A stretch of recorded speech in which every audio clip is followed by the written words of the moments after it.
welcome to another jam-packed edition of The End of the Night.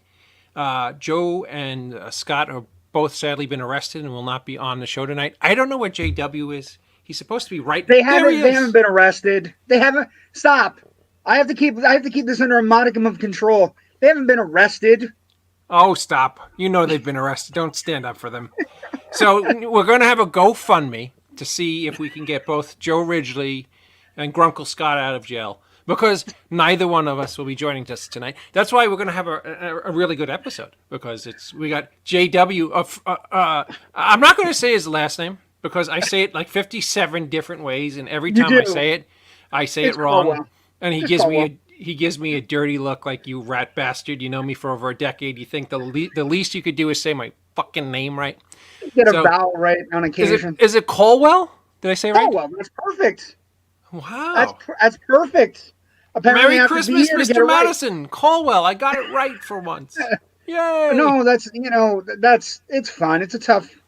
We did the Disney thing where you look it up and find out what you did, what your ancestors did. Mm-hmm. We guarded wells. Oh, nice. Water's important. I'm happy to be here tonight. I'm pinch hitting for Joe, who's arrested, under the weather, whatever you want to say. He's in Leavenworth. Yeah, he was working on stealing the gold from Fort Knox. So how the hell are you, JW? How's your Labor Day weekend treating you so far? It's been good. I mean, it's been a good Labor Day weekend. We're in a good pop culture moment. Some good things are happening. Go ahead, lay it on me. Got two pretty big hit shows going right now. Okay, what's that? Lord of the Rings premiered on Friday. The Rings of Power on Amazon. Right. The most expensive television show ever made. Okay. Which amounts to also the most expensive fan fiction ever made. Okay. You got House of the Dragon going on HBO. Right. So you got The End of the Night. I mean, what's better? You got this show on YouTube and all kinds of places. You got all the stuff on the Indie Escape Network, also very good. But those two shows right now are kind of a pop culture phenomenon. Because think about it though, you have two shows that are on television right now that are following up major pop culture events from 10 years ago. Mm-hmm. It's kind of a good place to be. Sounds like a plan. I have no idea what the hell you're talking about. 8 million people went to movies yesterday. That's good. What did they? Yeah, they had a $3 National Cinema Day. And what did they watch? An MCU movie that was released a year ago, and a movie that was released 36 years ago. American cinema is in a great place, my friend. We're on fire. It was 9 months, and the new one was released in May. It's been out 15 weeks. But I understand what you're saying. Also, the other movie that did very well the weekend was a movie that was released in 1974. So it was a down weekend at the box office. That's obviously. What I said. I said 36. I guess it was 46 years ago. Well, no. I thought you were talking about Top Gun. Oh, I was talking about Jaws. Jaws is 74. So you're looking, Jaws is almost 40. Yeah, no, Jaws is over 40. Yeah, it's a long time. Nice. But yeah, all three did very well. Sweet. Spider-Man did incredibly well with 11 extra minutes, apparently. I don't know. Like we need that extra Betty Brant in our life. Maybe. I wanted to ask you something. I start shows, and sometimes I just share with the folks out there, like, shit I bought or stupid stuff. I bought my daughter an autograph of her favorite actor. And I'm actually pulling it out because you are like the preeminent wisdom. We don't know what movie this is from. And I'm curious if you do. I'm not trying to set you up. This isn't like a setup to be a jerk off. Okay, that's okay. That's fine. You could say whatever you're going to say. I'm like, oh, shit, great, thank you. Because I'm not going to know if you're right or not. That's a good idea. Yeah. So I have no idea if you're going to say. Who's the actor? Well, you'll recognize him in a second. That's easy. That's the easy part.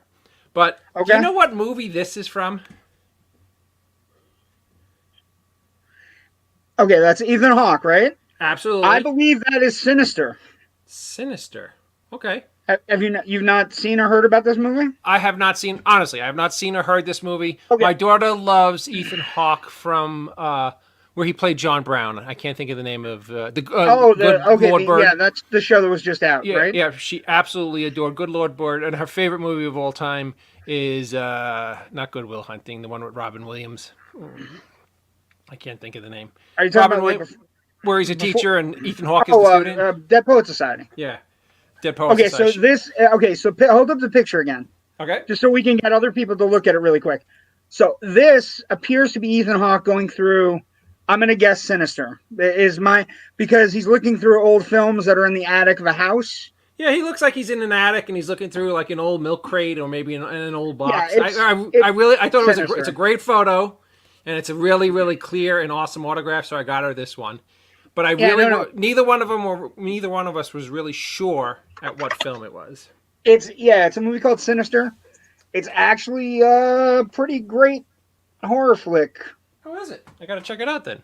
Yeah, I mean, it's actually a pretty great little horror flick that came out, and they had a Sinister 2 and everything. It's a good movie actually. It did very well. It was one of the Blumhouse hits. How long ago did it come out? I'm gonna say 6 years. Oh, sweet. Let me. Actually, I lied to you. It's 10 years. It's 10 years old right now. Wow. But it's basically about a guy who goes to a house and finds all of these movies that are in the attic, and it turns into he's trying to start to investigate a series of child murders. Oh, okay. It's sounds like the feel-good movie of the year. It's not happy, and it is a traditional 2000 horror film because there's not really a good ending either. It doesn't end like, oh, we solved it. It's more, oh, that's terrible. That means your family's next. It definitely has a hard edge to it. It's definitely a hard-edged kind of thing. There's like a character associated with it. And you know about horror characters. Some are great and some are not. The one in this one is actually kind of terrifying. Oh, sweet. He's always in the reels of the films. Like he's in the cigarette burns of the films. Mm-hmm. So it's kind of cool. Oh, by the way, Ken saying good evening, friends and foes. I want to wish Ken, our dear friend who watches the show religiously, a very, very happy birthday. I'm pretty sure he said it was his birthday. If I'm wrong, Ken. It was, I believe so. Oh, you think so? Okay. Yeah, I believe so too. Because he's been hanging out at our show too. So I think he celebrated his birthday last Wednesday. Happy birthday. Generation movie with. It was yesterday. Okay, sweet. Okay, good. And CJ is also saying hi. Hi, CJ. I know you are off in Jersey, gallivanting in Jersey with the Clerks crew, up to no good. I hope you're having a wonderful time, and all that, and roll around in that wonderful green grass of Jersey that you love so much. Pal. Yeah, that was a weird. When I'm watching the show, there are weird things that come up, and CJ's obsession with the green grass of Jersey is one of the ones where I just went. It's pretty horrifying. The scary part is that he doesn't know he's rolling around on 3 Mile Island, and that's why it's green. Yes, it's a Ninja Turtle green. It's neon green. It's like a highlighter.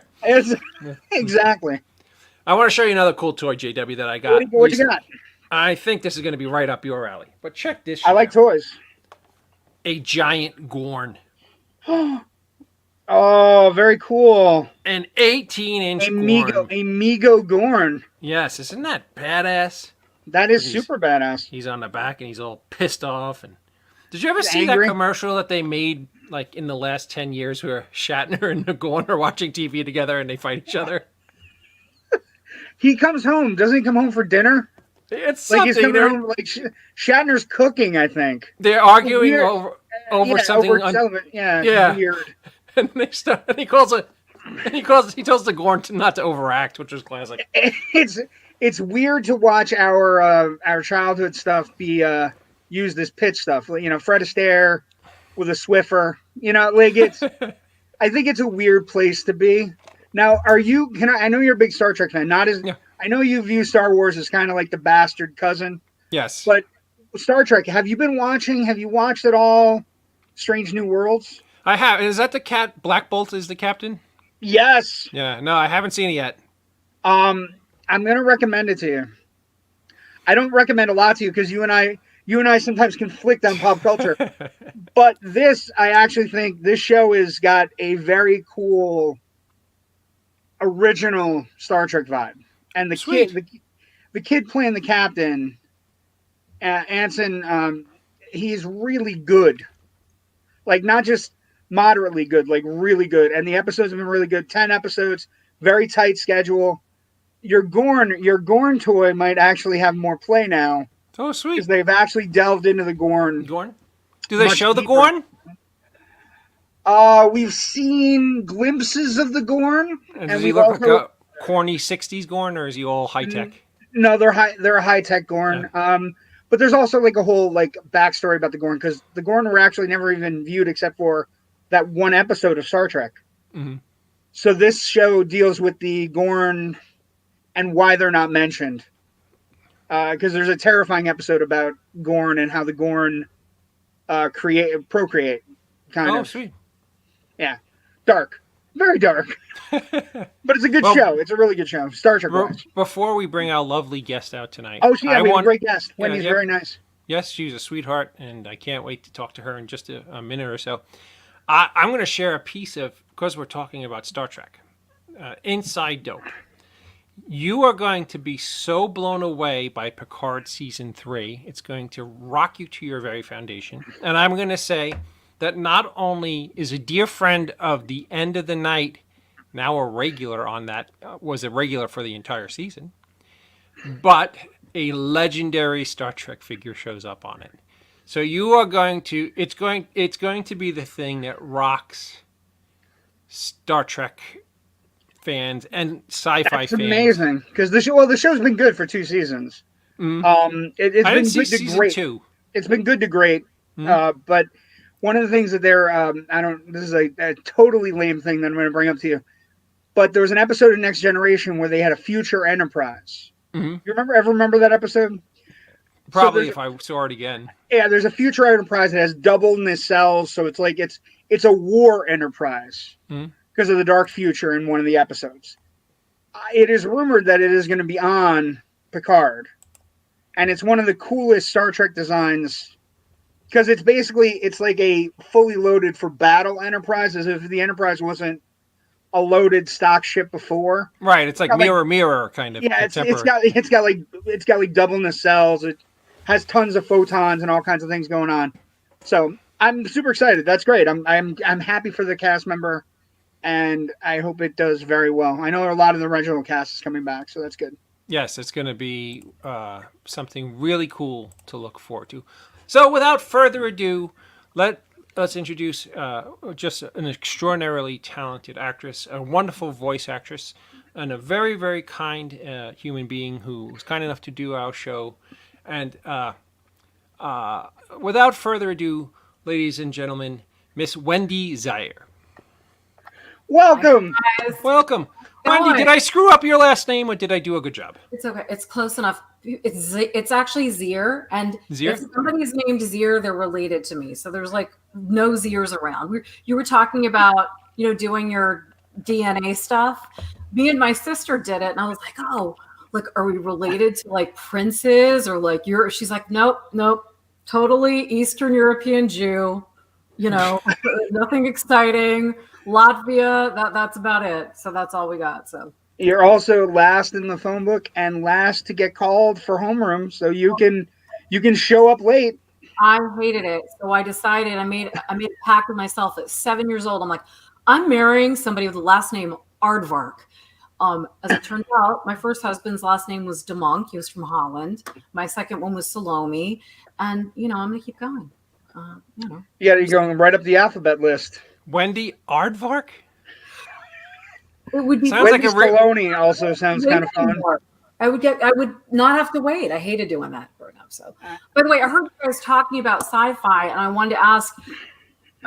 I saw a little bit of Star Trek. I really liked it, although I'm not a huge fan. But the Orville, I was wondering if you guys. I just think that was fantastic. Did you guys check that out at all? I'm sure JW has a 2.5-hour dissertation about the Orville.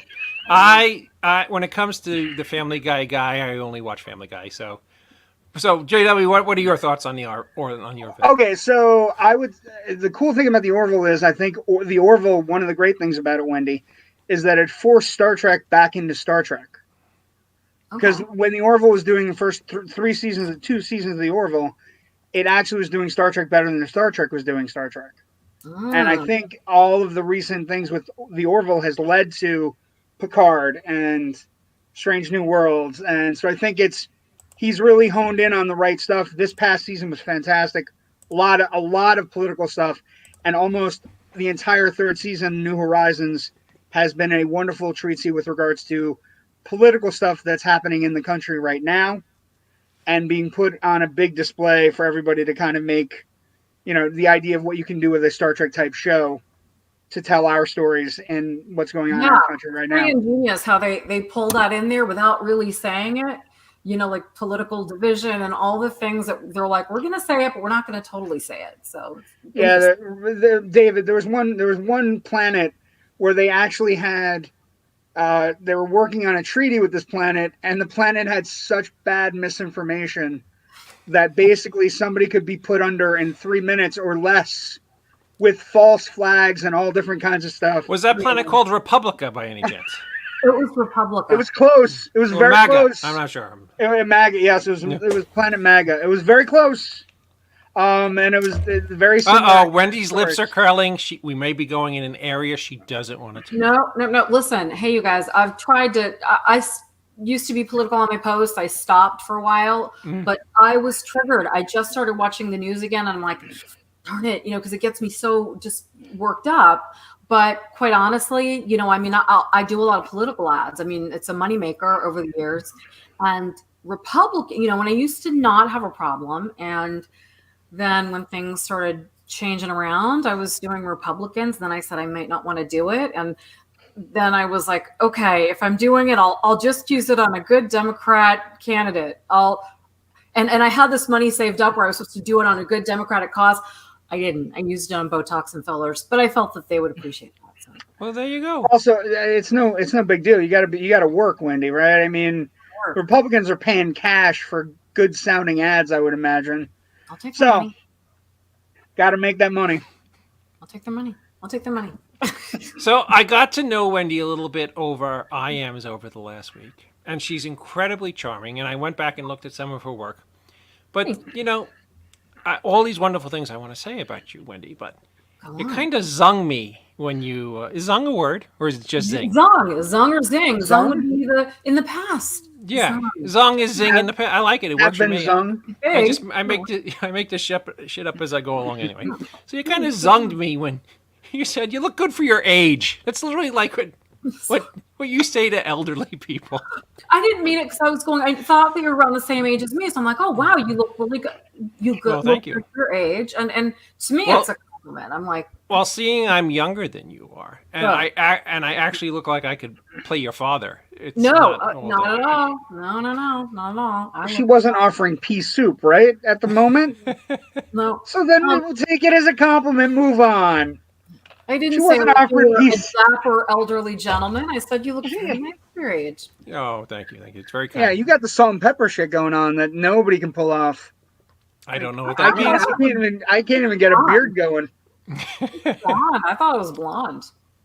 No, oh yeah, blonde. That's it. It's just very, very poorly colored transmission we have here, and I feel so bad because I broke out in zits like I'm 18. I was shooting a pickup shot for Full Moon Fever on Thursday and Friday nights, and it was part of my transformation scene. So they put this big layer of brown shit on my face and prosthetics, and I woke up on Saturday and you got the Buddy Epson going on. Yeah, I could have did a clear. Oh yeah, with the paint, right? He got really sick. Yeah, Buddy Epson got very sick. That's why he wasn't the Tin Man, right? Yes. Yeah. Yes, he was originally the Tin Man, and he got super sick from the silver makeup. I don't think it was just pneumonia. It got in his lungs. I don't think it was only zits for poor Buddy Epson. No, but I'm just trying to throw out a movie thing. Well, I can't tell. You know what you do? You just take a little pad with like rubbing alcohol, you put it on it, and you're good. That's all you got to do. I'm at the point where I really don't give a flying crap what I look like. I've been married for 476 years, so it doesn't really matter. There's nothing they can do. They're stuck with you. Right? I mean, stuck with you. That's an interesting way to look at it, yeah. Sorry. JW, are you married? I am. That's an interesting way to look at it, because I may have said it before. Anyway. Well, I think that it's probably, with me, I've my first husband, I had my children with my first husband, and they're part Dutch because he's from Holland. So that's kind of interesting. So I lived in Amsterdam for, when I was pregnant with my first kid. When your kids were little, did they walk around in those little wooden shoes with the pointy toes? No, but we have pictures of them. They looked so Dutch, but especially my youngest. I mean, my oldest looks really Dutch. But yeah, I have my little Dutch babies. They're funny. So that's awesome. So Wendy, you're a young girl, you're in high school, and you're saying to yourself, I want to get into show business. I want to either be an actress or a voice actress. Who inspired you to do this? And who did you look up to as a young lady? Oh, that's a good question. Not to make it a long story, but my path wasn't really straight there. I was musical theater, me and my sister, and that's what we did. We did musical theater, and then I went to NYU a million years ago and did that. I went to NYU from 91 to 94.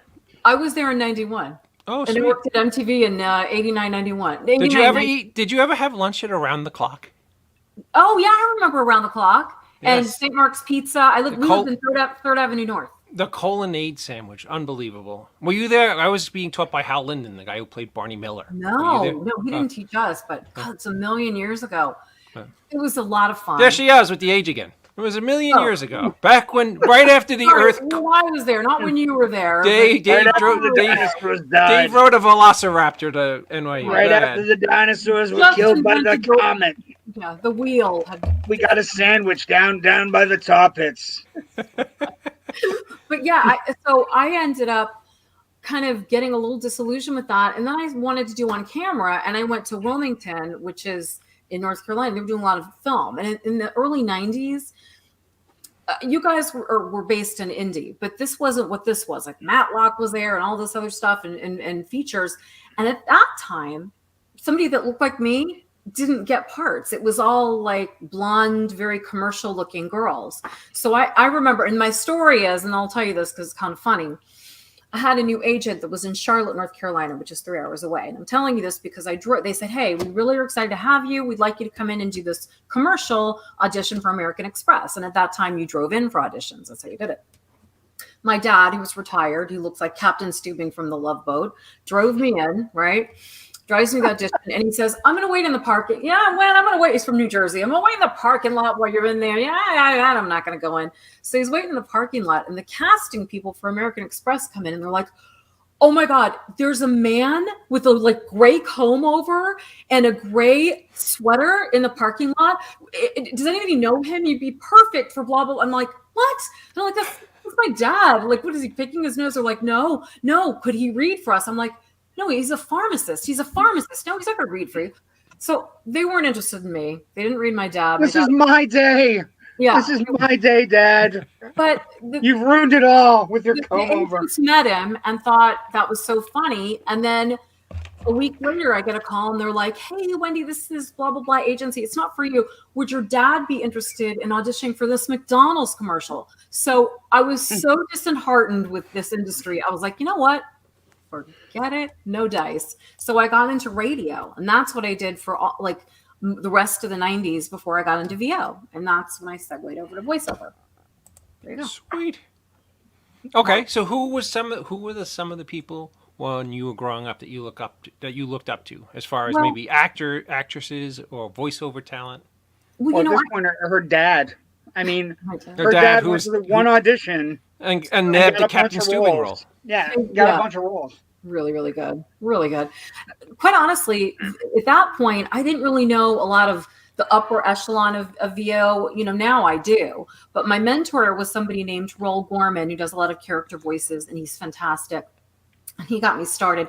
Of course, there was people like Tara Strong and Dave Fennoy, and some people I know, some I don't, that do cartoon stuff. I kind of I didn't really necessarily have a huge role model with that. I think it was maybe more for on camera or, theater, like maybe a little bit. But yeah, I just kind of went all over the map for a little while and I found my way. And I remember years ago, my oldest was explaining to her friends, just trying to figure out how to explain to them what I did. I put them behind the mic all the time. And her friend was like, what does your mom do? And she goes, it's like she's famous, but nobody knows about it. And I'm like, yeah, that's exactly what it is. So that became like, yeah, so I teach and I private coach even and do dialect coaching. And to this day, I'm like, that's how you explain it. It's like, famous, nobody knows about it. Sweet. I like to think Is there anything that you've done that we would definitely know, like, go once we pictured it with this show and well, so like a character or no? I don't really do animation work. A lot of that stuff they keep in LA. You know, it used to be voice to picture, but I do like Amazon. I've been doing Disney, like in narration and commercials for like, God, 8, 9, 10 years. Blue Cross and Blue Shield of North Carolina. I do Samsung. I've done Hasbro. I've done my daughter and I both sing for Baby Shark. You know that earworm. Yes. So it's a South Korean ping pong animation. So she's singing in their movie and I sang for them. And if you name it, I've probably voiced it at some point. IBM. I do a lot of medical stuff too. That's kind of boring, but I really love it. Doesn't matter what it is. I enjoy getting in the studio and doing it. Sweet. I do. Yeah. Now, do you always, when you're doing voice acting, is there a specific type of character that you are most comfortable playing? I mean, do you know who Wendy Zier is? You mean Louise? Kristen Shaw. Kristen Shaw. I'm sorry. The one from Gravity Falls. Yeah, she's great. Yeah. So, since I don't do a lot of animation, I don't need to sound boring. It's not that I would have loved to do something adorable or, like Ethel Merman or, I can do that. But this is really who I am. Thank you for calling Blue Cross and Blue Shield of North Carolina. If you're a provider, please press 1. Or, holy shnikey. It's stuff like that, or I feel like I'm the voice of United Airlines. I do all their if you fly, I do all their in-flight announcements for thank you for flying United Airlines. Please put up your tray, that kind of stuff. And it's I have different levels of it, and then I could do edgy, I can do younger sounding, I could do something that sounds a little more mom-like. My children and sometimes it's really hard to pick the right toilet paper to wipe their little asses. So I have to, there's all kinds of stuff, but I love doing it. And even if it's not character stuff, which I get to do sometimes, I really enjoy it. And you find your money voice. What's the voice that you get the most work from? And it's, kind of my 40-something momish business friendly. Sweet. And that's it. That's what, that's what you do. And I mean, it's not always the most interesting work, but it's good money. So when I started doing film, I kind of led with my voiceover foot, to get back into indie, and it was just kind of fun. And it's not a good paycheck or anything, but it was fun. And I'm finding it. And then I had like one guy, he liked my stuff so much. He's like, I'm writing in a part for you. So it's just that started. And there you go. That's awesome. Yeah. Well, you know what's great about especially the independent filmmaking community? It's all about wanting to work with somebody, because making an independent film is extraordinarily difficult. It's extraordinarily hard to actually get it out so millions of people can see it, and everything about it is difficult. So when you're actually making it, it's so much more pleasurable if you have somebody around you who's working with it on you that you actually enjoy spending the time with. Yeah. And that's wonderful about, it's so easy to see that you're easy to work with and that you're and that you're extraordinarily talented. So I'm going to put you on the spot for a minute. Okay, go ahead. I am directing this is all just me shooting from the hip. I'm directing a horror movie and I'm hiring you, Wendy. And I desperately want you to do the voice of a character that is reminiscent of the Crypt Keeper, but not the Crypt Keeper. Mm-hmm. What would you do for me, voice-wise, if I wanted you to voice like a faceless but horrifying horror character? I might sort of go back to, and I hate doing this, but the Wicked Witch of the West and kind of try to work from that. Like, I'll get you, my pretty, and your little dog, too. Your little dog, too. And then maybe we kind of do something like this, where it's maybe in the back of the throat. A little, I don't know, something like that. Could be a little scary. Or I mean, That's cool. That right there. The whisper works. The whisper is a little bit of the Crypt Keeper and a little bit of the Wicked Witch. So you did a wonderful job. You got the job, by the way. That was wonderful. thank you. I'd love to do it. The whisper also is reminiscent of. They just did the Hogwarts special, and when they asked Ray Fiennes how he wanted to talk, he's like, "Well, he's supposed to be a snake, so I'm doing everything in the back of my throat and like with a hard S." And so when you hear Voldemort talk, he sounds like he's whispering to Harry. Potter. It's pretty good. You're doing a good job. No, I just did. I made the second round for some Harry Potter characters, and one was like a Scottish. Some of these are new characters, like a Scottish interactive teacher.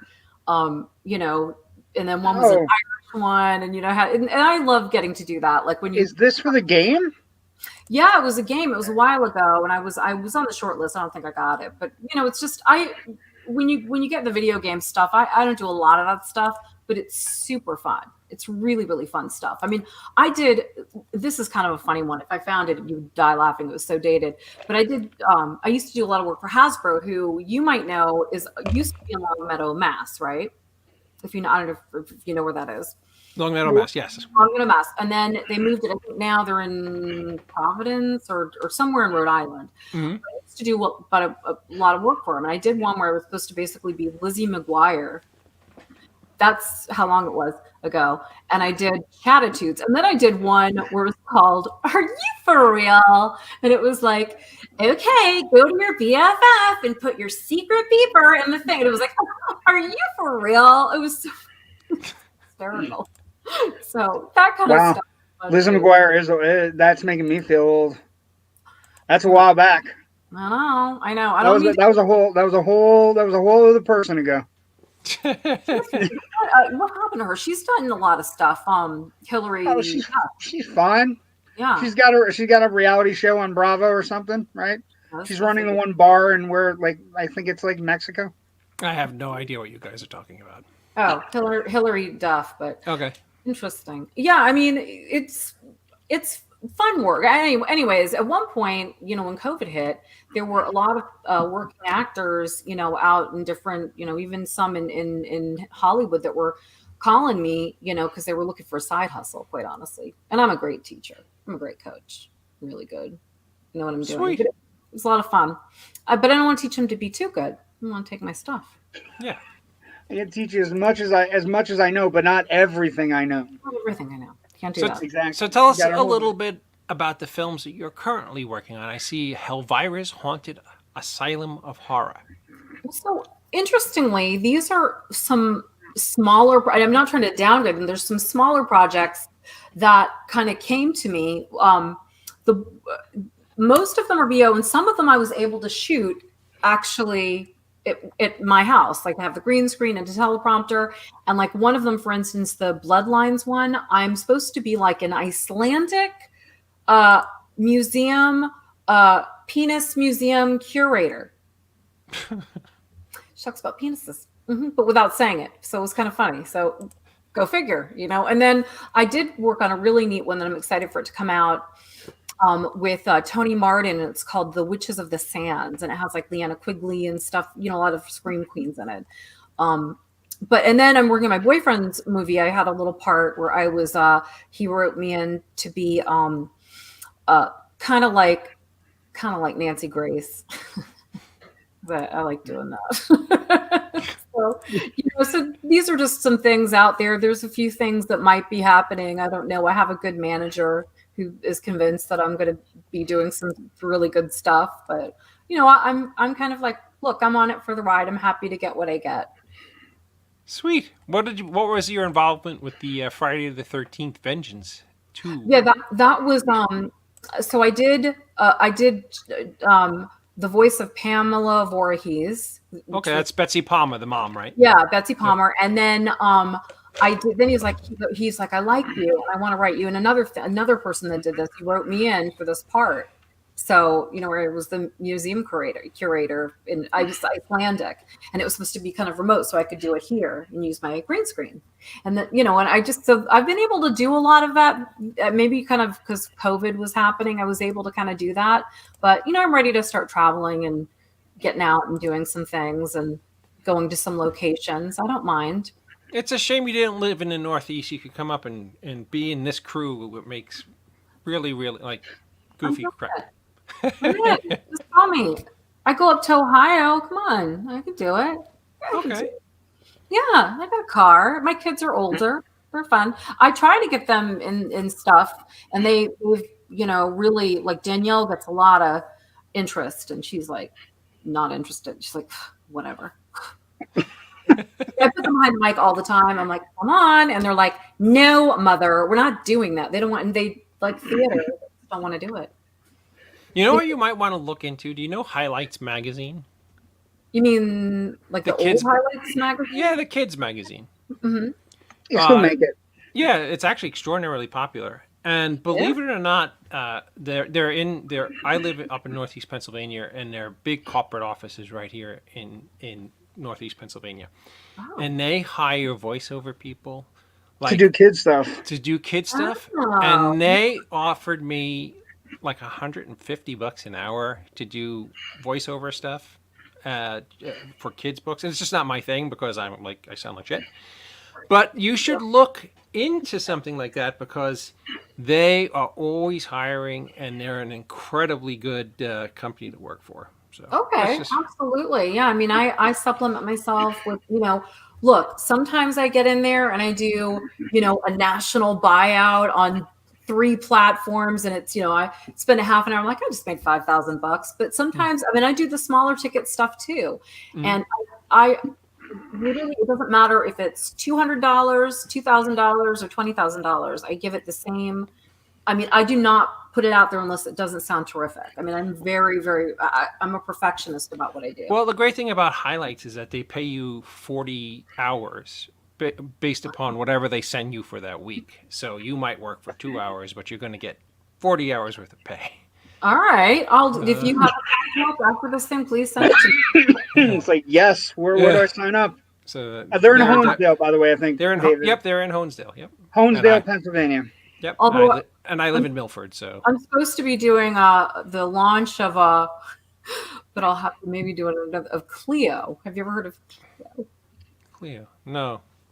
Do you know what that is, Joe? It's sort of a talking porn site. And okay. Nope. I do not know that. I'm married. No. I haven't done it. Yet, but it was kind of interesting. They asked me to do it. And I'm like, all right, I did that book. I guess I could. What the hell does I'm married mean, GW? Like 99% of of married men are the guys who watch porn. We're on a national program right now. I'm just trying to be a good person. Oh, okay. Trying to be like Wendy knows what I'm talking about. Like Wendy understands. No porn. You don't watch porn. I don't know what that is. I don't know what you're talking about. What is that? Exactly. I go on those pages and they say, "Welcome, Dave. Can I get you a soda?" Yeah, right. A Perrier. Here's a bottle of. There's a body waiting for you. Get out of here. A hand comes through the screen and hands me a Perrier and a hot towel. You're like Alliance Elite. They have special lounge for you. Oh no. No, I'm good. It's like when Tony Soprano goes to Atlantic City. You're the high roller on the porn sites. Yes. That's very interesting. I've never, I don't think I'm a prude or anything. I don't mean to take this direction, but like I never really got into it, that much. But it's kind of funny. I had thought about like dubbing for it, and then I even did years ago. Adam and Eve had like an offshoot company called Sinclair Institute where they did like upscale, like educational videos of how to make love to your lover. So I would narrate those. And I'm really professional, but I'd be like, when you're like, as Christian is putting his finger in her anus, like I was like giggling. I couldn't help it. It's funny. I think you're gonna make JW cry. Not to the girl with the anus. We did talk about Uranus, though. We did say that. Uranus. There you go. A perfect wraparound. Well, I don't want to get into that, but you know what I mean. Yes. Yeah. Went back. By the way, if you could send me a free link, I'd be your friend forever. Wow, there you go. I need all the help I can get. I just need the institute from Adam and Eve. Okay, but that's an amazing thing. And David knows this, but like almost every and to get off porn, but to stay on it for a moment, when porn makes a decision on what way they're going to distribute, is how other things get distributed. So if like porn decides VHS becomes the predominant distribution method for movies. Oh, really? It's just regular movies as well. So if porn decides to do Blu-ray becomes that model. So when you say you haven't thought about it, it's an interesting kind of thing because it really is a deciding factor in a lot of things that how we disseminate movies and television. And you know the truth of the matter is, I think it's like a $15 billion a year industry. Oh, I'm sure. I live. A lot of scratch. Know this when I lived in the city, Long Island City, right? Was that where Silver Cup was? Yep, Silver Cup Studios, right by the 59th Street Bridge. Right by there for a short time. Yeah. I mean, I didn't go there or anything, but like that's where. Yeah, but I mean, yeah, it's a huge industry. I mean, they didn't ask me to be on camera, by the way. I didn't get asked. They just said, "We'll use your voice, though." So that's okay. I mean, when you think about it, do you know who Stephen Jeffries is, Wendy? He played Evil Ed in Fright Night. Yes. And yep, he was in 976 Evil. Yes. He was in my film Mr. Hush, and he's a dear friend of mine. I saw part of that. That was good. Thank you. He's a dear friend of mine. Okay. And in 1985, he was on People Magazine's top 20 most promising actors in Hollywood. Oh, wow. And one morning, Stephen, right when he got a Roland Emmerich movie, who was one of the biggest directors in the 80s and early 90s, he got a Roland Emmerich movie. One day, and Stephen won't distribute this. I'd be telling you the story if he was sitting right next to me. He woke up one day and said, "Hell, I want to do porn."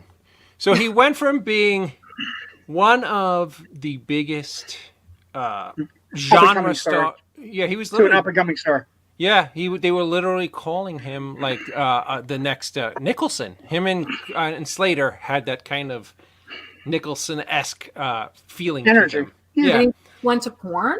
And he went and literally, not because, usually these kind of things happen because you're sitting around for years and you're not getting roles and Hollywood. Now he was getting work. Yeah, and Hollywood passes you. He's the first guy in history who had dozens and dozens of A-list offers, and was like, I'm going to do porn instead. I love the guy. It's crazy. What happened to him?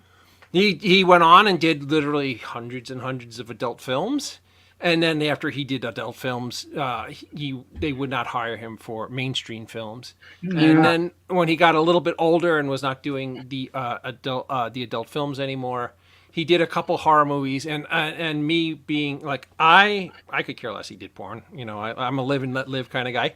I was like, I love this guy in Fright Night. I saw it. It came out August 2nd, 1985, on my 15th birthday. Great movie. I love that movie. I went to the Angelica and saw it, and then I saw him in 976 Evil and at a close range, and I was an enormous Stephen Jeffries fan when I was a kid. Yeah. So I said, listen, I still want to work with you. If you want to come on and be a part of my cast for the movie Mr. Hush, and I sent him the script, and he thought it was fantastic, and he showed up and did the movie. I thought it was pretty epic.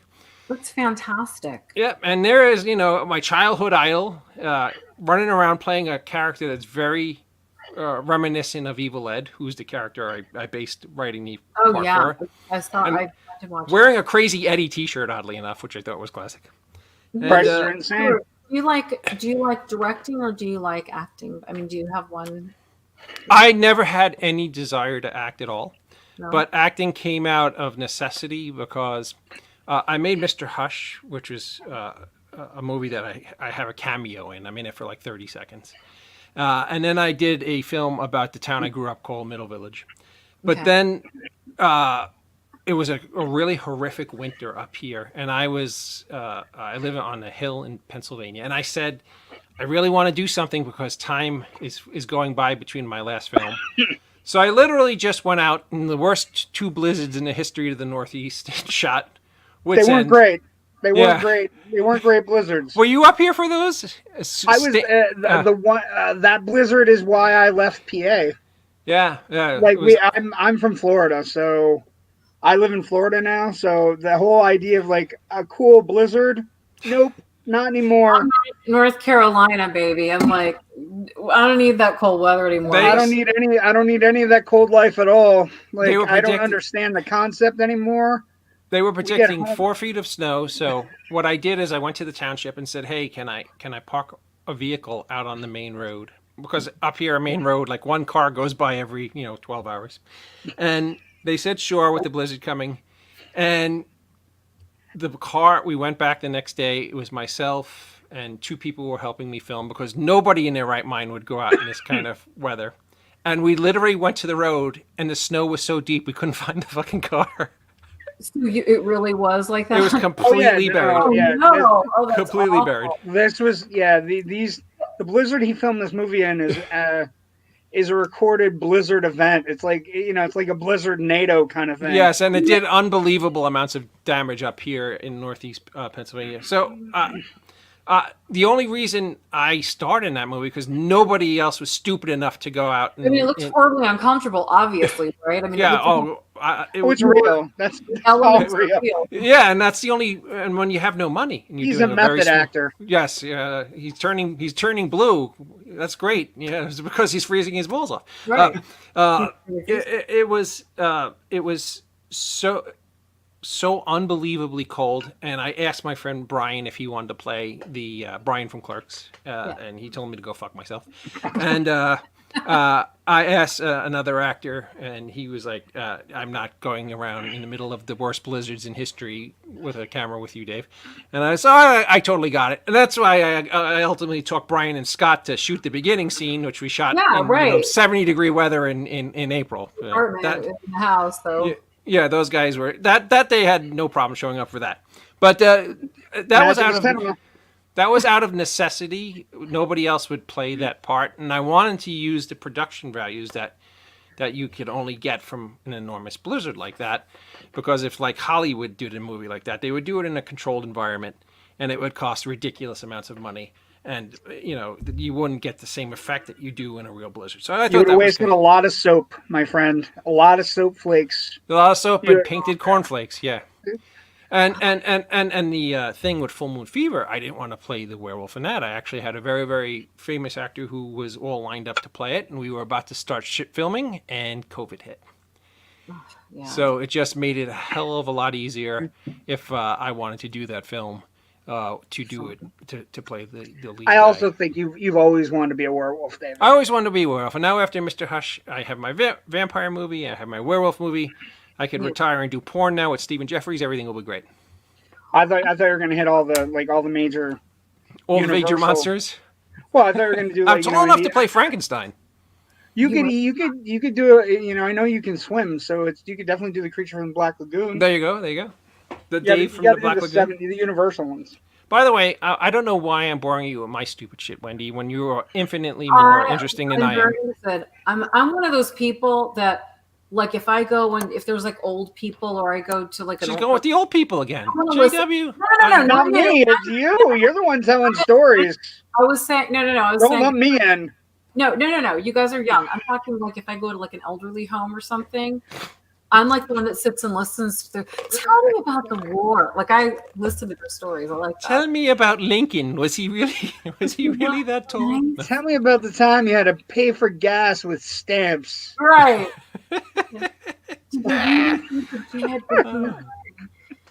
I find it interesting, but yeah, I mean, but me. Enough about me. What So do you wait, think about me? I'm going to ask you a question, David. I'm going to ask her a question. I have a good Absolutely, question because good. you said you come from a NYU background with regard to musical theater, right? Mm-hmm. What is the Wendy Zier? Zier? Here. It's close. I don't know. There's a Z and a bunch of vowels. What's your dream role? What's your dream Broadway role? Oh, to be on stage? Yeah, if you were on stage, like what is the role that you Oh. looked at NYU and said, I want to go there because I someday want to play blank on stage? Well, I did a lot of musicals, not on Broadway, but I mean, some of my favorite roles, I was in West Side Story, Gypsy. Goodness, I mean, I've aged out of some things. I mean, you kind of get to a certain point, but I've done a million musicals over the years. I mean, So like you want to play Mama Rose? That's a cool I'd role. be ready to do that now. When I did it, I was the butterfly stripper. that was a long time ago. But now I would be a good Mama Rose. Like I could do Ethel Merman. I mean, that's like, pretty. I understand. Yeah, but yeah, I mean, I definitely love some old school stuff. We went and saw Hamilton. I mean, I'm too old for that, that kind of stuff. But I mean, I love a good old school show, a good old school Broadway show. Oklahoma, even some of the old stuff. But yeah, me and my sister, that's what we grew up doing. I mean, we did Annie, we did, God, West Side Story, we did A Christmas Carol. We just did a million things over the years, Big River, and all kinds of neat stuff. But I kind of sort of handed that torch to my kids, and they do it now. So are they acting now? Or are they? Well, my oldest is at UNC Greensboro, and she's in the theater program. She just started, and she went to a theater school. Danielle, my 14-year-old, she had been doing a lot of theater, but she's into Friends now and Boyfriend. And wow. Well, I'm kind of like, what, I'm kind of had enough of this, because she's. I'm done. It's time for more musical theater. Yeah, she's not 14 yet. She's in 8th grade, and her boyfriend is in 10th grade. I don't know. I might need to put a kibosh on that. Wendy, yeah. What do you think? You got to get her. You got to get her into like Beauty and the Beast or something quick. Get her back into theater quick, right? So yeah. I mean, and JW, do you have kiddos? I know you have a daughter, David. Correct? I do. Yeah. Right? Yeah. David has an incredible daughter. I do not have any children, but I do take we live with nephews 4 and 6. Oh, I bet they love you. I think they love me, but they also look at my room, and my room is full of toys and big baubles they can play with and stuff, and Xboxes and fun stuff. But yeah, they're great. But it's I think the world is super scary. I look at it and just go, oh, there's so much stuff I'm worried about. I know. And they're not even mine. So when you say your daughter's dating somebody, I'm like, oh my God, I'm so worried for you. But in reality, we all go through it. It's so cute when they're little, and then they get older. And it's not that I don't love my children, but they kind of turn into little assholes in a little bit. You're like, you're so cute before. Now you dress in your weird. I don't know what I'm going to do then, Wendy, because my 4-year-old he's a jerk. The little 4-year-old, he's like a baby velociraptor. He's ready to go. Sucks is that they are so much hipper than we are, and they insult us without us even knowing it. I have no idea. I just sit there and I eat my tapioca in my boxer shorts and pray that I get struck by lightning. So what the hell? Right. I hope she's gonna let me come out this weekend and see her at college. Yes. Yay. I know when I say words, I'm like, I do it to embarrass them though. I'm like, oh my God, that is so Ratchet. That's Ratchet. Are you shipping? Is that real? Is that a real word? Is, but it's real dated now. Oh, good. I'm saying it. I didn't know what it was, David. So I was like, hair is on fleek, or is it on fleek? On fleek or on fleek? And they're just isn't it as in flick? God, shut up, Mom. So. What word did you say? Ratchet? Ratchet. It's Ratchet. I was like, Ratchet or Ratchet? Is Ratchet bad because they saw yes. David, we're gonna date ourselves. Ready? Yeah. Is Ratchet bad because they One Flew Over the Cuckoo's Nest? No, Nurse Ratchet? No, it's not Nurse Ratchet. I think it's your Ratchet. I don't know. It's a bad thing, but it's maybe it is the One Flew Over the Cuckoo's Nest thing. I thought she was saying batshit for a while. No, I think she was saying Ratchet. I thought it was Nurse Ratchet. Ratchet with an R. Ratchet. Yeah. Yeah, she's a voiceover actor. How did you not get Ratchet? Ratchet. Yeah. What the hell do I know? It's fun to say just dumb words. They're like, but Fleek, I know Fleek because a Fleek was on a game show I watched where somebody had invented the word as good for you. That's a lot of letters. Hey, do either one of you guys remember the Freaky cereal, or is it? Oh my God! My father loved that so much. he had a Boss Moss T-shirt. Oh. He had a T-shirt with Boss Moss. Can you sing the Freakies theme song? Freakies, they live in the tree. Oh wow, you are awesome. I cannot. It was we are the Freakies, we are the Freakies, we live in the Freakies tree. You will never miss a meal because you love our cereal. Was the cereal even good? I just wanted it because I thought it was so cute. They were little monsters. You don't remember Freakies, JW? No. Each piece of cereal was a little monster, like a marshmallow monster. No, like a corn, like a corn sugar. Yeah. Or something. I mean, I don't think it was really good, but it just was like. My dad loved honeycombs. Oh, honeycomb's big. Yeah. Oh my goodness! Like that was the one where I like that you can't find. Like you can find in some places in the South, but you can't find it anywhere in the Northeast anymore. You know, what's the funny thing about for Freakies, JW? They would put toxic toys in the cereal for us morons. Explains a lot. Well, Wendy, if you remember, what they were most famous for were the little monsters that were super sticky that you'd throw on the wall and they would slither down the wall. Oh my God, the octopuses? Yeah, but they would put like monsters in there, and that shit would always drip through the plastic and into your cereal, and you'd be like, God, all I can say is or something. You know, it was so long ago. All I can say is when you have toxic toys in your cereal, that's so Ratchet.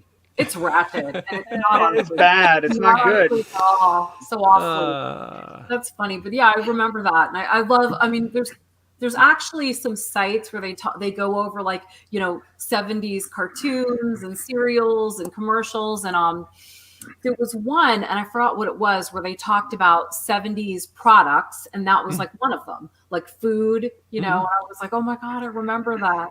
If you ever get a chance, go to something called Plaid Stallion. The Plaid Stallion. Is this a porno site? It's not a porno site. It should be, but it's just, and they show hilarious. I mean, all kinds of toys and things from the day. It's from the 70s. Yeah, it's great. What is it, like an Irish porno site? Like, is that what you're going with? It's Scottish porn. Weird. We're getting back again. Well, no, I was thinking like cereal. My cereal would be like the Ghostbuster cereal. Like that was the cereal. One of the cereals I had. The Ghostbusters Ecto Cooler. What about Quisp? Oh, Cookie Quisp? No, just Quisp. Quisp. Just Quisp. JW, I think you're younger than us. Yes, I definitely am. Yeah. So I have no idea what the hell you people are talking about. Yeah, we in the early to mid 70s is when we would have had this kind of stuff. Yes. Right? Yes. Right. And we had Boo Berry and Frankenberry and Count Those I remember. And there was a werewolf too. I don't remember what the werewolf was called. Oh, he was the berry. He was like Booty Berry or something. Huckleberry. Was it Huckleberry? No, you're mixing it up with Val Kilmer now. So wrong. That was Boo Berry. He had blueberry cereal. He was a berry. He was a goat. Yeah, very good. Yeah. The werewolf cereal was okay. Hold on. It's not that important, JW. I gotcha. Seems kind of fun though. I don't know. Are you guys dressing up for Halloween? What do you do for Halloween? I actually moved to a town called Milford, Pennsylvania, for the very, very sole reason is that it was rated the #1 place in the country to spend Halloween. No, it wasn't. Really? It was. Absolutely. Not like what's that place in Massachusetts? Salem. Salem's kind of a bore. I've been almost everywhere because Halloween is literally like my Christmas. Love Halloween. And the Saturday before every Halloween, I have an enormous blowout Christmas party. And one year, I had Jason Voorhees, Michael Myers, and Freddy Krueger at my Halloween party. And I don't mean people dressed up like them. So. You had the real guys, which after? He did. So so Halloween I think is on a Monday this year. So the Saturday before Halloween we will have a wonderful, wonderful Halloween party. And all then right, I'm assuming. So excited. I'm assuming I'm invited. I'm You're absolutely invited. You're absolutely invited. But make sure you stay through Halloween so that you can walk through Milford. And what's the greatest thing about Milford is that it's all it's actually the town where the very first films were shot. Not many people know this, but D.W. Griffith and Cecil B. DeMille and Mary Pickford made movies in Milford, and they were it's like the birth of American cinema. But it's a town that looks more like a northern New England colonial town. Oh, like And we still have our streetlights are still like gas with the little yeah. filaments in them. Yeah. And the houses are all right next to each other. So, and all around Milford are communities. So all the kids who live in the communities converge on Milford to go trick or treating. Oh, that's so And nice. each house literally has a line where you wait 5 or 10 minutes to get your candy because there's And so full many people there. bars, full candy bars. Yes, yes. Wow. And it's really just like central casting. It's, of course, Northeast Pennsylvania has the unbelievable fall foliage at that time. So Oh, yeah. everything has that burnt orange look. And it's usually somewhere around 60 to 65 degrees when you go out trick-or-treating. It's just like heaven. I think it was Money Magazine that called it 1997. Milford, Pennsylvania was the #1 place to go trick-or-treating and that's spend really Halloween. interesting. Yeah, I So- love Halloween. So any That's- Halloween town, That's I why only chose to do it. do fat appropriate costumes. like what? So, well, like the Penguin from Batman Returns, Okay. the Hulk was a fat appropriate costume because it's bulky. I try to only do fat. Like I'm not this guy that does like, oh, I'm going to do a fat Spider-Man or a fat Batman. I feel that's wrong. I feel we need to honor the characters that are actually chubby. You'd be a great Spider-Man. You know who you'd be great though? Oh. Honestly, you'd be a great Kingpin. I have been Kingpin. Okay. I've been Kingpin. I've also been Doc Ock. Huh. Interesting. So yeah, I'm all about that. I'm all about that chubby appropriate Halloween costume. Stop. You know, I did a thing where I had like a little cart and I designed it with like a rubber duck. So it looked like a giant rubber duck, so it was like the end of Batman Returns. that's cute. That's really cute.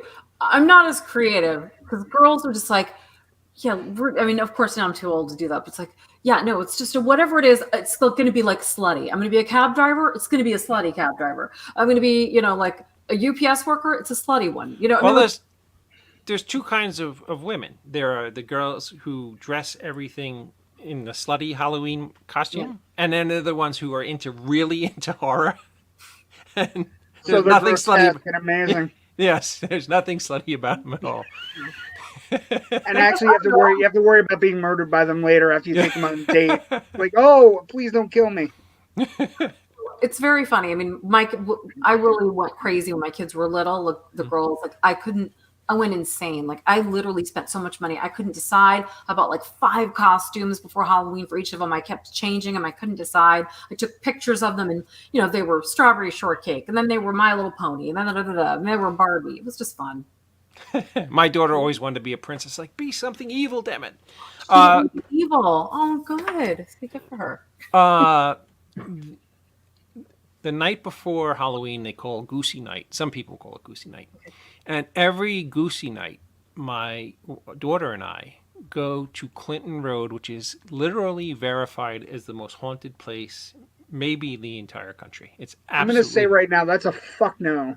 There is no way I'm going there. That is bad juju, my friend. And we go there at... Bad decisions. We go there at 12:01, which is literally the beginning of October 31st. And we go all the way from the beginning of Clinton Road to Blairstown, which is where Clinton Road ends. And it so ironically ends right at the diner for Friday the 13th. It's almost an hour drive, and it's in the most horrific places you'll ever see. But it ends up at the Friday the 13th diner, which is 24 hours.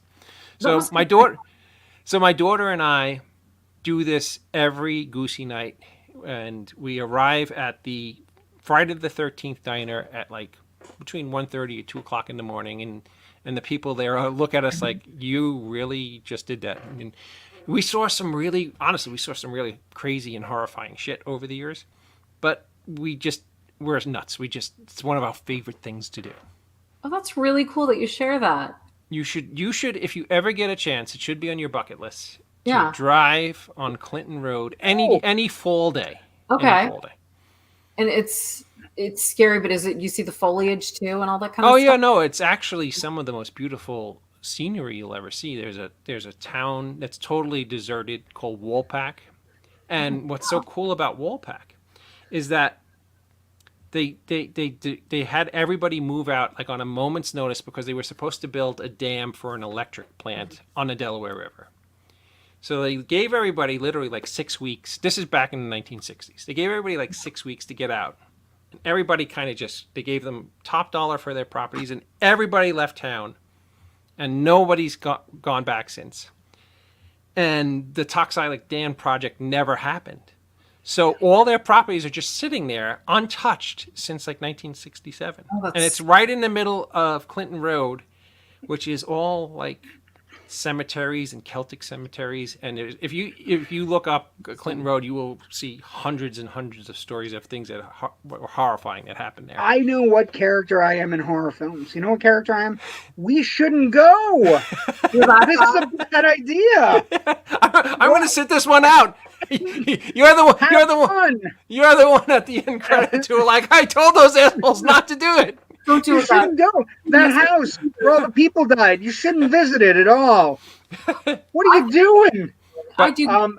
It takes just so we're okay and realize that Joe is here in spirit as a proper producer. There you go. Fruit Brute, by the way, so it was something fruity. They need to rethink that with the meat. Fruit, I'm telling you, I knew it was something fruity.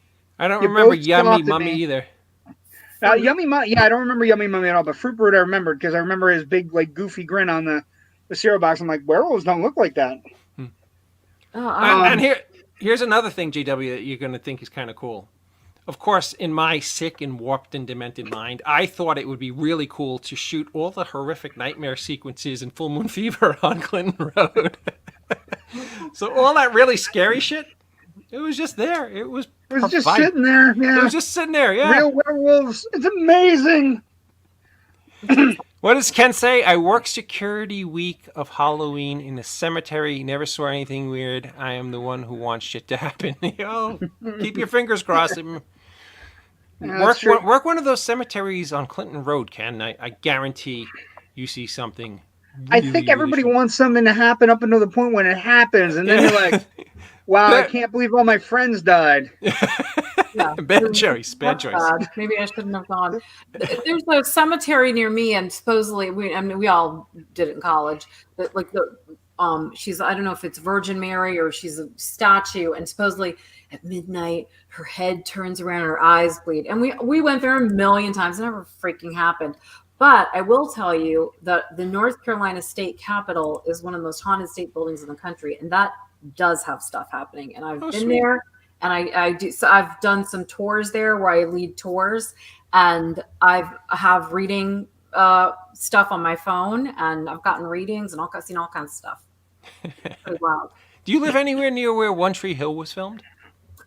Was that in Wilmington? Did they film that in Wilmington? I'm not sure. I was just, it's one of the things, my guilty pleasures in life. I'm so embarrassed for liking that show, but I knew it was somewhere in North Carolina. It's a good show. Why are you embarrassed about loving stuff? I never watched that, but I'm wondering if that was in Wilmington. I mean, they did like Dawson's Creek they did there, and Matlock.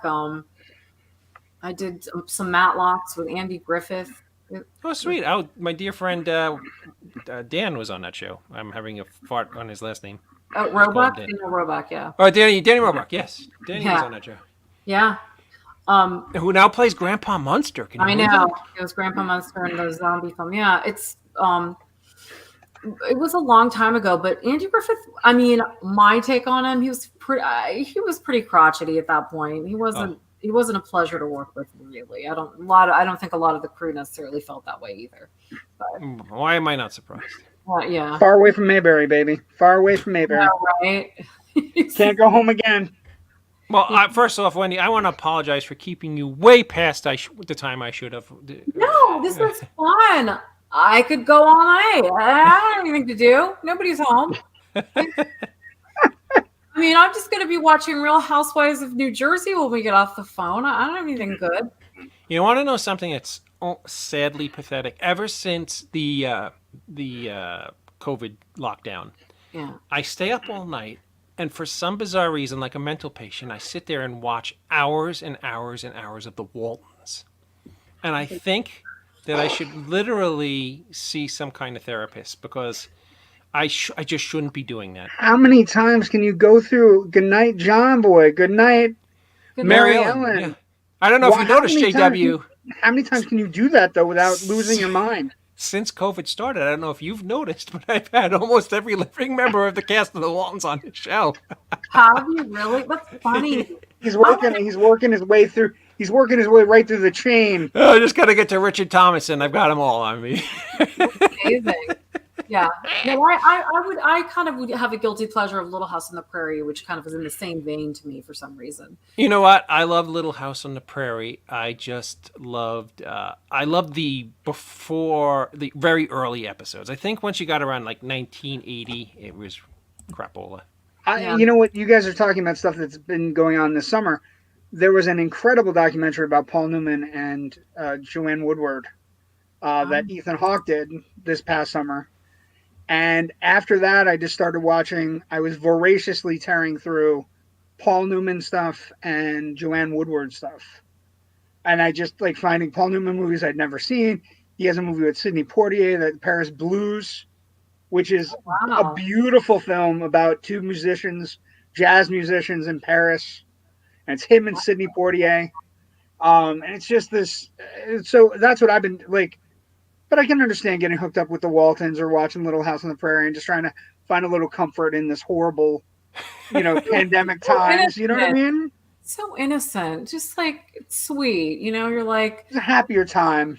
Say stuff they do. I'm like, I'm gonna watch this Little House. But then I do that, and then I watch Intervention, and I'm like, oh my god, things are horrible. What are you doing? Well, they just added Alf to HBO Max. I was rewatching Alf, actually Peacock. Alf. I was rewatching Alf. I didn't realize how dark Alf was, but Alf is like dark. No, Alf was actually funny.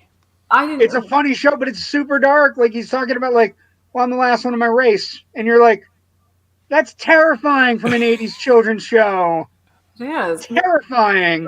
In Holland, Alf was like a popular show there for some reason. So I turned on the TV hoping to find something. It'd be Alf. And I'm like, oh God, I don't want to watch this show. Like, or, like they had, you were talking about, what's the one with Ethan Hawke, Captain, My Captain. It was like in Death Note Society. I love that. It was dubbed in German because they had German. So I was like up all night. There was nothing to watch. It's like, Captain, my Captain. So I'm like, I'm going to watch it. I don't have anything else to watch. So that's amazing. I've also been binging on Parker Lewis Can't Lose. I don't know if you guys remember that one. Corin Nemec? Yes. And Sledgehammer, my favorite show of all time. Sledgehammer's due for a reboot. I think Sure now. What'd you say? No, it's David Rash. David Rash. That show's due for a reboot. That show's ripe. That show's ripe for a reboot. I know. That one. I think you know it. It's like a police. It's like it was like Dirty Harry in a police academy. It was like a cop who would talk to his gun. Okay, I mean, It's a great '80s movie show. One of my faves. So I mean, like I can watch. Sometimes I'll take a cop movie. It's so ridiculous. It's like Police Story, Police Squad. I mean, okay, remember with Leslie Nielsen? Naked Gun. Naked Gun. Yeah, Get Smart, but it was just so clever for its time. Interesting. For its time, I'm getting old. Do you guys remember when you actually had to get up and turn channels? Yeah, I had posted a thing that said something like, you don't know what it's like. I had to walk 10 feet across a shag carpet to change the channel. Yeah, but there are only three channels. Or if you wanted to play a video game, you had to put that little switch on the box. On the back of the TV. It had the little thing and it would go under the screw. Yeah, that shit was hard to deal with. That was a terrifying time. To play video games. Also, like I remember when I was a kid, I stripped. Do you know you could strip those? Like if you were changing the channel too fast, you could strip the dial, and it would never work again. You had to jam a screwdriver in and like make it turn the channel the right way. Well, Wendy and I lived a high life because apparently we grew up in this kind of the same era in the same place, and we had channel 2, which was CBS, channel 4, which was NBC, channel 5, which was Fox, channel 7, which was ABC. I don't even know if there was a Fox back then. No, it was WNEW. It was WNEW back then. You had 9 and 11 for sure. And of Channel 9, course, Channel 11. and of course, if you had Channel 11, every Thanksgiving you watch King Kong and Mighty Joe Young, and every Christmas you would watch the Yule log for 48 hours. You'd listen You would to Bing watch the Crosby. Yule log after you actually also Thanksgiving. They also did March of the Wooden Soldiers. Soldiers, right? That came on after the monster movies. Laurel and Hardy. Yep. And it was black and white for forever until they colorized it, and then it still wasn't right. And then Channel 11 also had The Honeymooners on every night at 11:30. Oh, sweet. So I grew up around New York. I grew up in upstate New York, so we got some New York stuff. This Christmas, JW, if you find yourself in the Northeast at all, I am playing George Bailey on stage in It's a Wonderful Life. That's amazing. Oh. You're going to be an amazing Bailey. Oh, thank you. I would love to be your parent. I'm not going to do a sad and pathetic Jimmy Stewart impersonation. No, but I want to be your. I want to hear you do it. I can. And I won't judge you. Oh, Mary. Oh, Mary. I used to Oh, when happy my birthday, wife movie and friend. I were first going out, I used to seduce her with Jimmy Stewart talking dirty, and it was so unbelievably horrifying that it sends shivers up my back to do it now. So, but yeah. That's really. Oh, Mary. Oh, you know me, Mary. No? I could do Okay. a drunk Judy Garland. I could do Oh all my of God. Was there any other kind of Judy Garland? Probably not. No. Yeah. You gonna do Judy Garland for us? I was All right.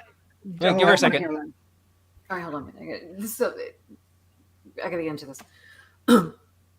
Forget your troubles, come on, get happy, chase all your blues away. That's really bad. That was fantastic. Where's my drink? What is William saying? I'm rewatching Supernatural from the beginning after buying the diecast collectible car with the Dean figure. Oh, sweet. Neat. What was Supernatural? Is that something that was on? Supernatural is a 15-season show on the CW. I saw. There's 15 seasons of it. You try to get into it, and you're just like, you can't possibly get into it as much as the people who've already watched it for 15 years. You know what? I think now that you bring it up, that I was at a convention with those guys like alongside of me, and they parked like a car in front of me, and Yes. people literally like paying to take pictures with the car. Yes, that's the show. The Dean brother. At my very first convention, and this is no joke, I'm deadly serious. I was at Sci-Fi in the Valley Con in Altoona, Pennsylvania, about 15 years ago, and Rubbo was sitting next to me, a tire, and on the table were his pictures of him as a tire, and underneath it was like his treadwear, like it was stamped on there, and and he had a much longer line than I did. Wendy, do you know what movie he's talking about? There's a movie called Rubber. No. It is about a sentient tire. Yeah, it's about a sentient tire that murders people. So my biggest thing, and if you guys feel like in the future sending me this, I don't get scared. Like I challenge a movie to scare me. One of my favorite movies, it's not that it's scary, but my daughter and I love the movie 1408. I think that's good. The movie The Platform was very disturbing. I want a movie that's really disturbing that'll mess me up, or something that I think will scare me, which nothing has. So The Exorcist didn't scare you? When I was little, it did. Okay. Yes, it did. Yes, it did. And it's still to this day. I mean, I'm desensitized, but I just right now things are so dumb. I mean, like I remember my oldest, she challenges it too. My youngest, nothing scares her. So I'm always on the lookout. And I asked my boyfriend, because he is in the horror genre too, and he did that stuff. James L. Edwards, the one I remember I told you the story where people used to think he was Brian O'Halloran. They both did Indian suicide stuff because they looked alike. He did bloodletting and a bunch of other kind of cool stuff, or sort of culty a little bit. But anyways, I'm like, okay, let's watch a scary movie, and he would like put on like Dawn of the Dead or Day of the Dead, or that's like he loves that stuff. I'm like, that's stupid. I'm like, They're culty. Do you like psychological terror? Yes. Okay, I'm gonna give you a movie. Go ahead. David knows I do this. We do this on my show. I have a show on Wednesday nights on the network. I wanted to. Okay, so it's a little known movie, but it's a movie called Session 9. Saw it. Nah. No. Scare me. Nope. Okay. Okay, I'm going to tell you a great movie. It's not going to scare you, but you and your daughters will love it. I do like a fun scary movie like Hell House. Did It's you like fun. Heathers? Of course. Okay, then if you liked Maybe Heathers, Dan Powerboat. Go ahead. Okay. you will love this new movie called Spontaneous. It's a great movie. He's not lying. Great movie. Where's Not it going to at? scare you, but you're going to thoroughly enjoy it. Well, like, I Your daughter will fun- love it too. Okay, like Happy Death Day, we enjoyed seeing it. It was not scary, but it was fun, scary. You know, so I like Happy Death Day is an incredible. The second one is actually jumps into sci-fi horror, Yeah, kind of which did. is kind of yeah, it really does. But he's right. The Spontaneous is this wonderful movie. Don't want to tell you anything about it. Just go and experience it. You know what? It's a great movie. Actually, a lot of people ruin that movie because they research it before they see it. It's one of those No. movies, if you go into it not knowing a damn thing. When I first seen it, I reached out to JW. I was like, JW, watch this movie called Spontaneous. And he's right. Don't ruin Him and a I damn usually thing fight. about it. Because Yeah, if him you and I ruin it, usually fight, so he was Yeah. right about that. He's absolutely right about this one. yeah, we're like the odd couple. Yeah. But if you guys think of like movies that will psychologically really get in there and scare, I mean, I challenge stuff to do that. I will work on this for you, I and I will send them to David, and I will send you a list like of stuff I can come up with. Hereditary, meh. You know, Midsommar. So no, you don't like the A24, so we can get past that. That's good. Do you have Amazon Prime? I did. My ex-husband disconnected it when he moved. I think Spontaneous is on Amazon. It's Yeah, I probably guess I pretty easy to find. It's a good movie though. It's very easy to find. You know what I thought was kind of scary, JW? I told you about it, but I don't know if you've seen it. I might not have the right title, but I think it was called Monster, about a mom and a daughter locked in the car. Yeah, with a monster. that was pretty good actually. Yeah, That's not a bad one either. I don't think anybody super famous is in that. Nobody's super famous. It's basically about like it's a side of the road picture. It's a broken down car movie, Broken down. but it's incredibly well done. Okay. Yeah, and I think there's a lot going on there as far as the relationship between the mother and daughter and what the monster, and what the monster really symbolizes. Yeah. Okay. Now I did like American Horror Story, not this season, stupid, but I really did like it. I thought it was pretty good. Do you guys like Stranger Things? I love Stranger Things. I mean, it got a little Goonies at the end. Every time they do it, kind of at the end, they kind of turn into the Goonies. But I do like it. I think it's really fun. What about you, JW? You think they jumped the shark yet? No, they haven't. I actually, the interesting thing is you'll have some fans that feel they have, but it's only because they weren't ready to go from Monster Squad to Nightmare on Elm Street. So if people are complaining about Stranger Things, I find when you talk to them, it's like, I just wasn't prepared for the level of violence and everything that happened this season because they weren't ready to go make the jump from the Monster Squad to Nightmare on Elm Street Dream Warriors, which is what it is. I suspect that they were thinking that all their younger fans who watch these kids Are growing up with them, so they probably It's very much in line with Harry Potter. Yep. With the Potter movies started out as kids movies, and then by the time you get to 4, 5, 6, 7, they're full on terror movies. Yeah. But yeah, I found Stranger Things really fun. I liked it from the beginning, so I thought it was really cute, and I enjoyed it. And Inside and Martyrs. I think I saw Martyrs. About the French, it's the French film, I think, yeah? What's the Winchester Brothers? Do you know what that is? Winchester Brothers is that's the brothers from Supernatural. They're a supernatural fighting team. I thought he was giving us a tip on a horror film.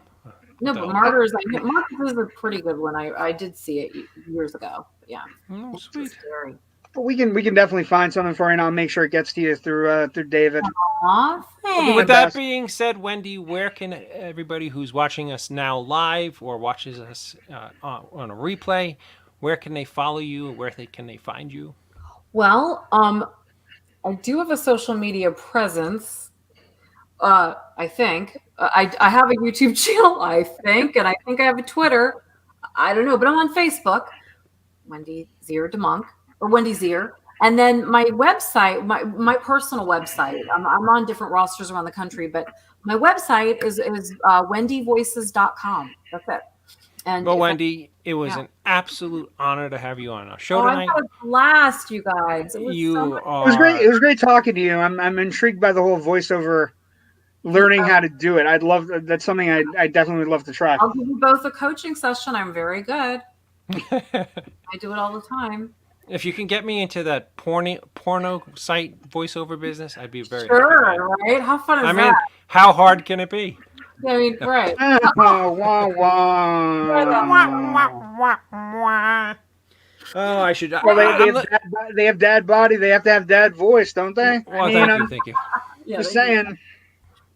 older people need love too. There It was you a go. pleasure Thank you. talking to you, Wendy. It was a great pleasure. Fun, you guys. Really, if you ever need me for another thing, I'm here. So I had a blast. Well, to be honest with you, the Indie Escape Network and the end of the night, we love to promote everybody in the business. We have we've had Academy Award winners on this show. We've had we had indie up and coming indie stars. We love everybody from the top to the bottom.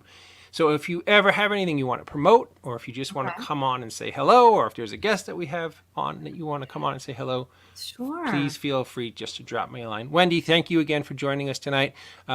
Please stay in touch, and you're awesome. And thank you, ladies and gentlemen, Wendy Zier. Thank you very much. Amazing. Wow, you got a quick hook. That wasn't me. I don't know how that happened.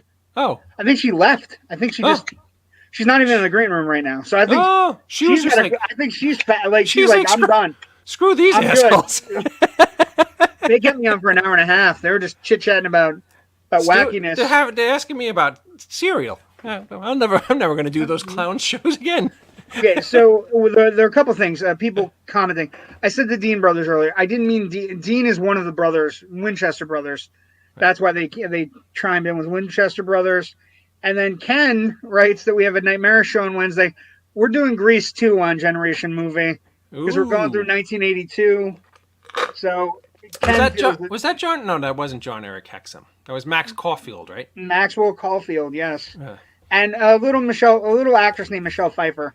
Oh, I know. She kind of did some things. She wants a cool writer, as I recall. Yes, she does. A cool writer. It's underrated. There's some really good music in the show. Like it took a beating because it obviously couldn't be Grease, but it's not as bad as everybody remembers.